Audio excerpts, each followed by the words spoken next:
అమితముదమృతం ముహుర్దుహల్తీం విమలభవత్పదగోష్ఠం ఆవసల్తీం సదయ పశుపతే సుపుణ్యపాకాం మమ పరిపాలయ భక్తిధేనుం ఏకాం. దయతో కూడినవాడా హే పశుపతే, అపరిమిత ఆనందమనడి పాలన మాటి మాటికి పిదుకొనిచ్చినది, నిర్మలమైన నీ పాదములని పశువుల చావడి యందు నివసించున్నది, పుణ్యములకు ఫలమైనది అగు నా యొక్క భక్తి అనడి ఆవును ఒక్కదానిని కాచుము. నీవు అపారమైన దయగలవాడవు. నా పూర్వపుణ్య ఫలముగా ఈ భక్తి అనడి గోవు నాకు లభించింది. నా ఈ భక్తి గోవు అపరిమితానందమనడి కమ్మటి పాలన మాటి మాటికి ఇస్తుంది.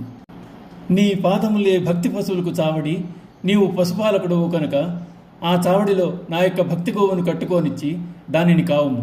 నా యొక్క భక్తి నీ పరంగా ఉంటుంది, నీకు ఆనందాన్ని కలుగజేస్తుంది. కావున నా భక్తి గోవును పరిపాలింపు పశుపతి అంటున్నారు శంకరాచార్యుల వారు. ఓం నమః శివాయ.